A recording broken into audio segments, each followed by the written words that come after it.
전국 상황 자세히 짚어보겠습니다. 최창렬 용인대 특임교수, 이종근 시사평론가와 함께하겠습니다. 어서 오십시오. 네, 안녕하세요. 네.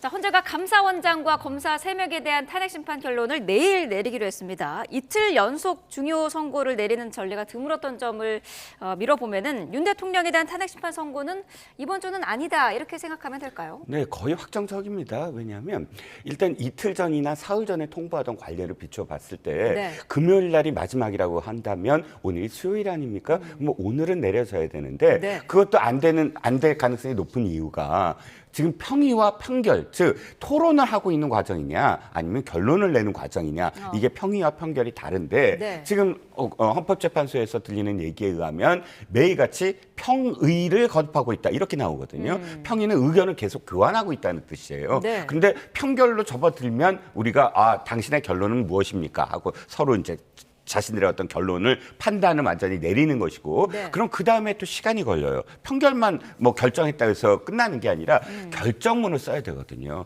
결정문을 쓰는 시간이 굉장히 또 오래 걸립니다. 네. 보통 한 5일 정도, 뭐 빠르면 한 사흘 정도 걸린다는데 쟁점이 없으면 쟁점이 있다 보면 예를 들어서 별개 의견이나 소수 의견이나 서로 엇갈리는 인용이 몇 명, 기각이 몇 명 이렇게 엇갈리는 경우는 거기에 대한 의견을 죄다 써야 되거든요. 네. 각각 그 해당되는 재판관의 의견을 그러다 보면 역산을 했을 때 이번 주는 도저히 불가능하다. 평의를 계속하고 있으므로 뭐 오늘 평의가 끝난다고 하더라도 결정문을 쓰기에는 이틀이 너무 짧다. 그렇다면 다음 주로 당연히 넘어갈 가능성이 대단히 높아졌다라고 할 수가 있겠죠. 네, 헌법재판관이 지금 뭐 내부적으로 이견이 있을 가능성도 얘기가 나오고 있고 아니면은 이미 결론을 났는데 사회적인 파장을 고려해서 조금 숨고르기를 하고 있다, 시기를 보고 있다 이런 의견도 나오더라고요. 그 헌법재판소 내 분위기를 우리 다 추론하는 겁니다. 그게 네. 전혀 비공개이기 때문에 흘러나오는 얘기라는 것도 믿을 수가 없는 얘기예요. 헌법재판관들만 알고 있을 겁니다, 아마. 헌법연구관들은 분위기는 좀 알 수 있겠죠. 근데 헌법연구관들이 그런 일들을 밖에 얘기할 리가 없죠. 헌법연구관들이. 네. 그리고 이제 각 사안마다 이 헌법연구관들이 다 달리 배정돼 있어요. 헌법연구관들은 사실 법관 취급을 받는 사람들이거든요. 특정직 공무원들인데. 그래서 지금 헌법재판소에서 나오는 얘기를 우리가 알 수 있는 건 전혀 없는 것이고, 근데 그건 이종근 평론가 말이 일리가 있는 것 말씀이 일리가 있는 것 같아요. 네. 이게 지금 오늘 내일 이제 그 최재 감사원장 등 검사 3명 탄핵 심판하는데 연달아 하기가 하려면 할 수 있겠죠. 못할 것도 없어요. 그런 전례가 없는 것도 아니고. 그리고 또 노무현 전 대통령이나 박근혜 전 대통령의 경우가 이제 사흘 이틀 전에 미리 선고가 언제 나올 거다라고 이제 예정을 했었잖아요. 네. 그러니까 오늘 안 나오면 이제 안 된다는 건데 뭐 그렇지 않은 경우를 상정한다면 내일 글쎄요. 아무래도 다음 주로 가는 게 함정으로 추론하는 것 같아요. 다음 주 넘어갈 것 같은데 이게 지금 일각에서는 이게 더 늦어지는 게 아니냐 뭐 이런 얘기도 나오는 것 같습니다. 네. 그러나 아마 지금 결론 거의 다 나와 있을 거예요. 그동안 계속 변론기일 끝나고 난 다음에 시간이 꽤 흘렀잖아요. 벌써 25일 날 변론기일 끝나고 벌써 며칠이나 꽤 됐죠. 벌써 노무현 전 대통령과 박근혜 전 대통령의 경우는 벌써 넘는 경우가 발생하고 있는 겁니다. 지금 아마 윤 대통령의 이 탄핵 선고가 가장 늦은 거예요. 지금 이미. 네. 빨리 왜 이렇게 너무 빠른 거 아니냐라고 얘기들 많이 했습니다만 냉철하게 따져보면 이게 지금 가장 늦은 거예요. 지금 선고 기일 자체가 박근혜 전 대통령 여부가 91일 걸렸거든요. 이미 그건 초과하는 거라고 이제 만약 내일 안 되면 말이죠. 네. 내일 이제 한다는 예상이 금요일에 했기 때문에 2004년도 5월 14일도 금요일이었고 노 대통령 기각한 날이 말이죠. 네. 그리고 박근혜 전 대통령이 파면된 날은 2017년도 3월 10일 그날도 금요일이었어요. 그래서 이제 내일도 이제 대체로 예상을 해 왔는데 전반적인 앞뒤 정황들이 내일은 좀 어려울 것 같다라는 그쪽에 힘이 실리는 것 같다고 봅니다. 네.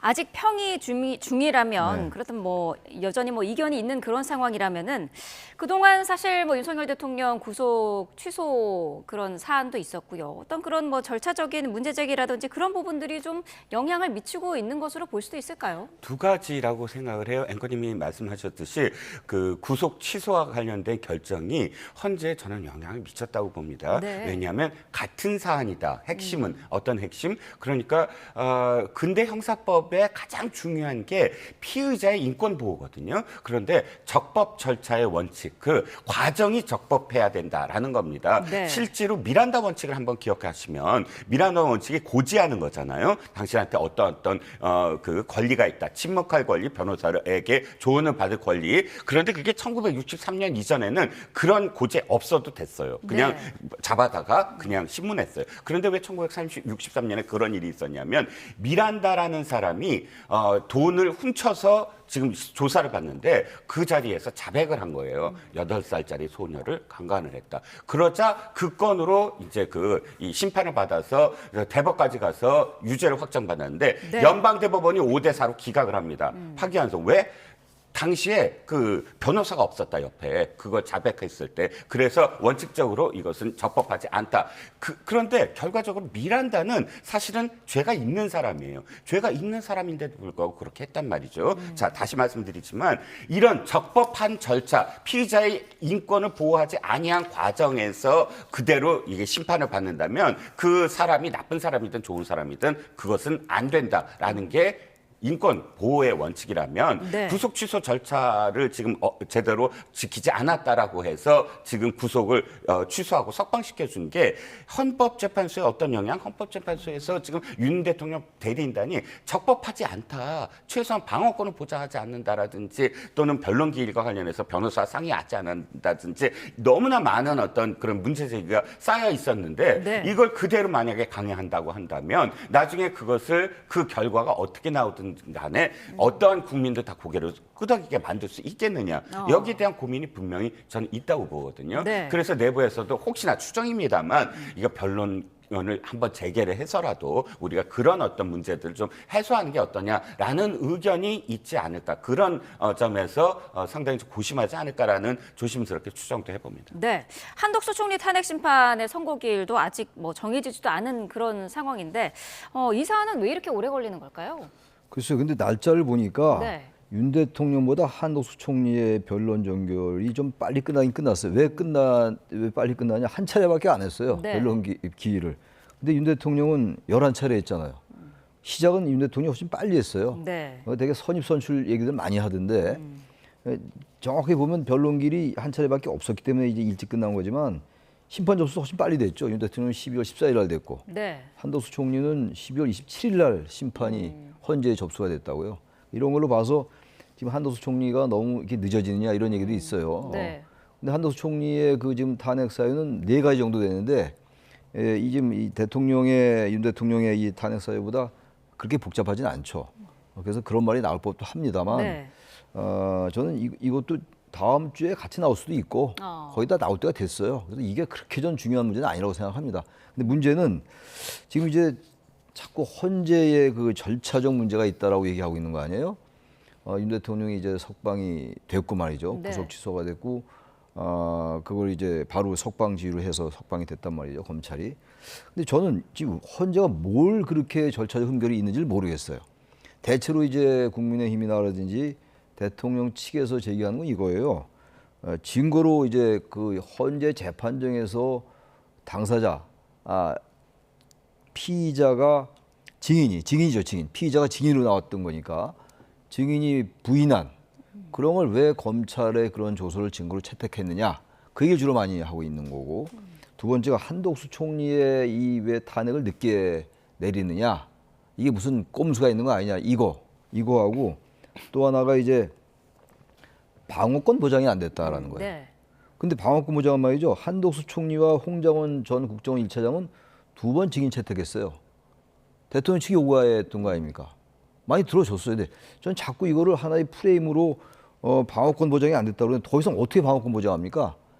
노무현 전 대통령이나 박근혜 전 대통령은 재판정에 나오지도 않았었잖아요. 그리고 대통령이 직접 신문도 했잖아요.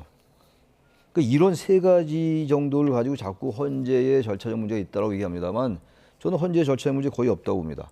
단지 구속 취소가 헌재 재판관들에게 심리적으로 영향을 줄 수 있다?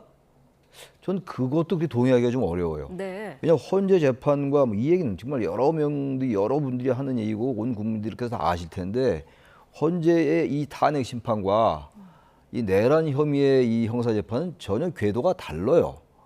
그리고 이거는 이 형사 재판은 언제 끝날지도 몰라요. 게다가 이제 구속이 해제됐기 때문에 네. 원래 구속이 돼 있는 상황이라면 6개월 내에 1심을 맞춰야 됩니다만 구속이 안 된 상태 아니 구속이 석방이 됐단 말이에요, 대통령이. 그러니까 이거는 형사 재판이 1심도 1년 이상 할 수 있다고요, 지금. 그런 상황이에요. 그러니까 이 형사 재판과 탄핵 심판이 전혀 다른데 이거 자꾸 이제 혼재해 가지고 물론 상황이 발생한 거기에 대한 혼재 재판이고 거기에 대한 형사 재판이기도 해요. 그렇다 하더라도 이게 성격 자체가 다르잖아요. 근데 이걸 자꾸 혼합해서 혼재해서 생각해가지고 지금 이 구속 취소된 것을 가지고 지금 헌법재판소에 어떤 재판상의 절차에 흠결이 있다라고 자꾸 주장하는 건데 전 그 말에 동의하기도 어렵고 아마 헌재가 거기에 그게 영향받지 않을 겁니다. 단 며칠 늦을 수 있는 겁니다. 네. 그렇게 생각합니다. 예. 네. 자, 헌재 결론이 조만간 날 거라는 예상 속에 지금 여야 여론전도 장외로 확전하고 있습니다. 민주당은 광화문에서 천막 농성을 진행 중인데 일부 의원은 삭발에 단식까지 하고 있더라고요. 어떻게 네. 보고 계시나요? 민주당이 갑작스럽게 좀 태세가 전환되고 있다고 봅니다. 네. 사실 절박했던 느낌은 국민의힘이 더 빨랐어요. 네. 더 뭐 교도소도 구치소도 찾아가고 단식도 물론 의원이 직접적으로 단식을 하지는 않았지만 단식의 어떤 그런 장면들도 국민의힘 쪽에서 먼저 나왔고 그런데 바뀌었습니다. 민주당이 갑자기 단식하고 삭발하고 국민의힘은 조금 아니 이제 거리를 좀 두는 모습. 네. 구속 취소 결정 이후부터 나타난 현상이에요. 그러니까 두 가지죠. 하나는 혹시나 헌재가 지금 이견이 있을까?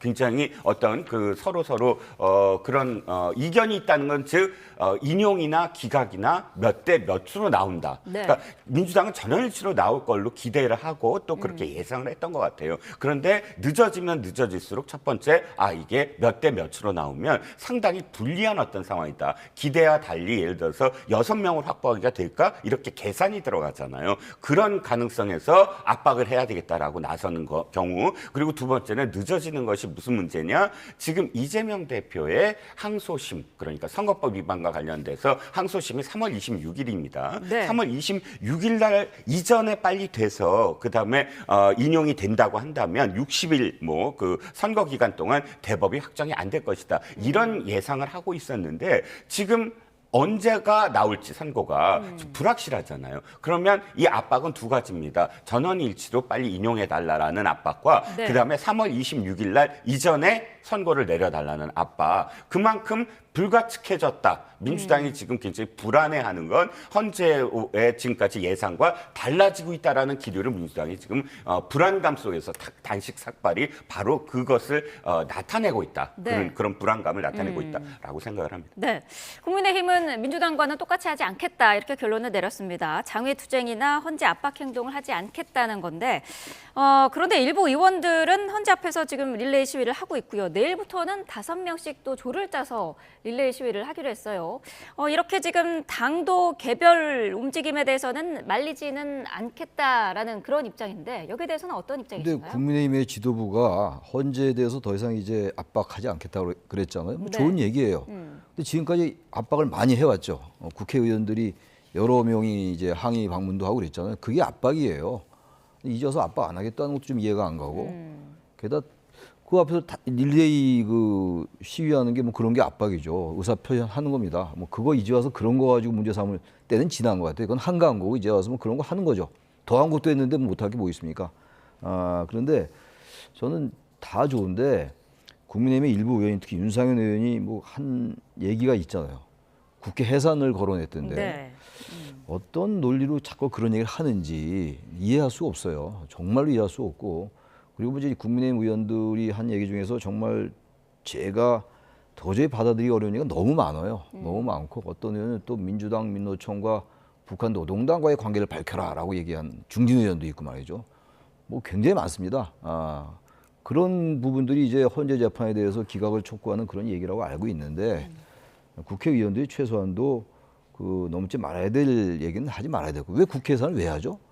대통령이 병력 투입해서 국회를 마비시키라고 했던 건데 그 내란 혐의, 내란의 그 우두머리 혐의로 지금 재판받고 이제 기소가 된 상황인데 네. 왜 국회를 해산합니까? 어떤 논리로 이런 건 사실상의 협박이에요. 헌재에 대한 그런 얘기 아니겠어요? 우리가 국회 해산할 수 있으니 당신들 우리 국민의힘이 요구한 거 해라 이런 거밖에 해석이 안 되지 않느냐 이런 얘기가 제 개인 생각입니다만 그런 거 좀 하지 말았으면 좋겠고 특히 이제 민주당이 지금 단식을 하고 이러잖아요. 단식도 네. 하고 릴레이 하고 그러는데 지금 이제 석방이 되고 난 다음에 이게 지금 보세요. 이 탄핵 반대 집회에 이 사실 기세가 더 올라갔죠. 이제 다시 관저로 이제 탄핵 반대하는 분들이 이제 그리로 갔고 말이죠. 이런 상황에 대해서 민주당으로서는 뭔가 해야 되겠죠. 제가 최근에 어떤 우연한 기회에 더불어민주당의 박수현 의원을 만난 적이 있어요. 최근에. 네. 근데 그분이 저한테 한 얘기가 왜 내가 왜 단식을 하느냐 물어봤어요. 그럼 단식을 곧 들어갈 거라고 그러더라고요. 이제 뭐 저하고 밥 먹은 다음에 단식에 들어갈 거다 그랬고 왜 갑자기 단식하느냐 그랬더니 밖에서 이제 그런 이 탄핵 찬성의 여러 움직임들이 있는데 너무 민주당이 거기에 대해서 뭐 방관은 아닙니다만 너무 그분들의 생각을 담지 못했다. 그러니까 뭔가라도 해야 된다는 그런 절박함 때문에 단식에 들어갈 거다라고 얘기하고. 네. 근데 그날 보니까 단식에 진짜 들어갔더라고. 아까도 화면에 나오던데. 그러니까 그런 게 민주당의 생각인 것 같아요. 그러니까 지금 물론 이제 이재명 대표의 그 뭡니까 그 사법 리스크 때문에 뭐 그런 거 전혀 없지 않겠죠. 아무래도 재판이 이제 이 판결보다 더 늦게 나오고 이 탄핵 심판이 늦게 나오면 대법원 판결은 또 그만큼 늦게 나올 수 있는 거. 네. 대선이 늦어지는 거니까 그런 생각 할 수 있다 하더라도요. 좀 그런 그 각 당의 생각은 다 있어요. 계산은 있습니다만 기본적으로 중요한 거는 아무튼 지금 이 현재 지금 이 탄핵 사유 몇 가지 5가지 정도 되잖아요. 네. 이 부분에 대해서 헌재가 빨리 재판 이 결과를 빨리 해줘야 돼요. 뭐 거의 다 임박한 것 같긴 한데 지금 얘기하는 게 지금 완전 프레임이 많이 바뀌었단 말이에요. 현실적으로. 네. 그러다 보니까 이게 탄핵이 기각되는 거 아니냐. 그리고 이제 국민의힘에서는 일각에서 뭐 각하 얘기도 나오더라고요. 기각이 아니라 각하는 아예 이거 판단하지 않는다는 얘기거든요.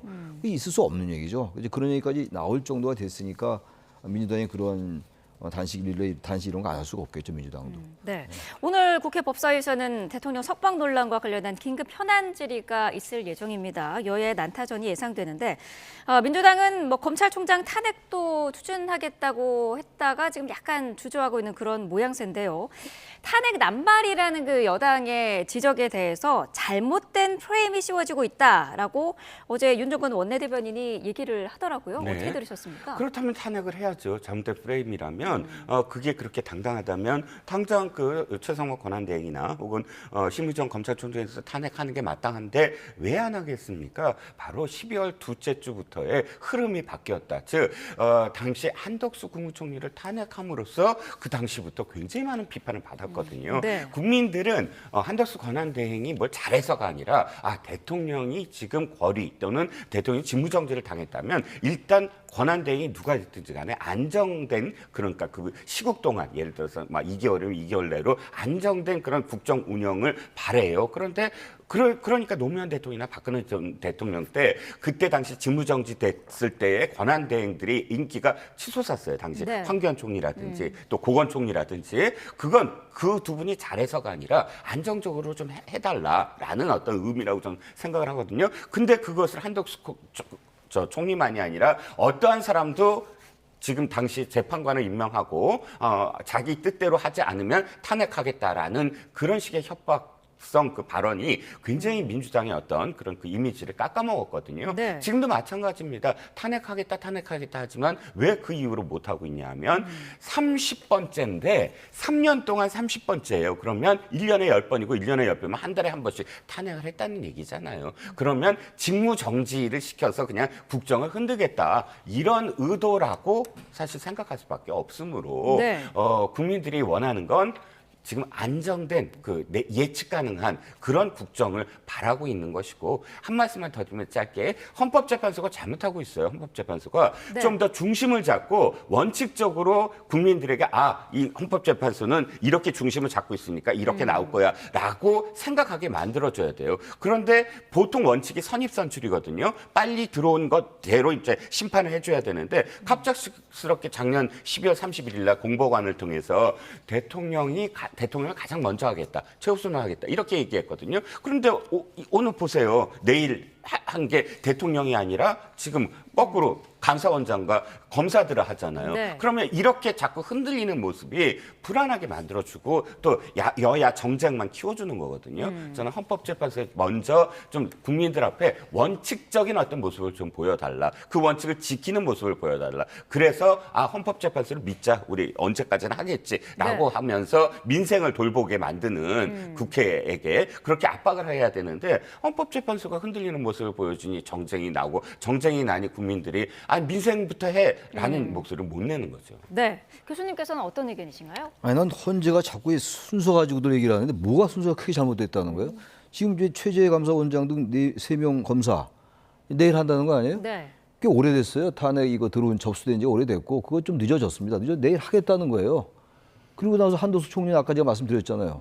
변론기일이 한 번밖에 안 됐기 때문에 이제 시간이 더 선입선출이라고 얘기하는 건데 접수가 먼저 된 게 윤석열 대통령이에요. 그 윤 대통령 하는 게 윤 대통령이 맞죠. 근데 이거 자꾸 선입선출이란 말들 다 많이들 하시는데 그리고 무슨 이 헌재가 뭔가 여러 가지 이런 예측 불가능한 걸 하기 때문에 민생이 어지럽다? 뭐 아무 죄도 없는 헌재가 뭔 죄가 있어? 이렇게 만든 게 누굽니까? 다시 거슬러 올라가지고 석 달 전 일이라서 기억들을 못 하는 건 아니잖아요. 근데 이거 자꾸 얘기를 헌재에 너무 과도할 정도로 절차에 문제가 있다. 이 여러 가지 헌정 질서가 어지러워지고 민생이 어려워지고 이런 게 지금 왜 그런 거예요? 대통령 공백 때문에 그런 거 아닙니까? 그러니까 헌재가 빨리 심판을 내려야죠. 그 대신. 기각이 됐든 인용이 됐든 빨리 내려지기 계속 분위기가 이렇게 되는 건 그건 헌재를 탓할 수 있다 하더라도 네. 그동안 헌재가 엄청난 무슨 잘못을 한 것처럼 그렇게 얘기되는 건 프레임으로 그렇게 많이 바뀐 것 같은데 네. 그러면서 국민의힘이라든지 탄핵을 반대하는 분들의 그런 여러 가지 어떤 면에서는 과격한 행동 또 과격한 발언들 이런 것들이 효과를 거두고 있다. 저는 역사적으로 그렇게 봅니다. 네. 자, 두 분 말씀 오늘 여기까지 듣도록 하겠습니다. 최창렬 용인대 특임교수, 이종근 시사평론가와 함께했습니다. 고맙습니다. 예.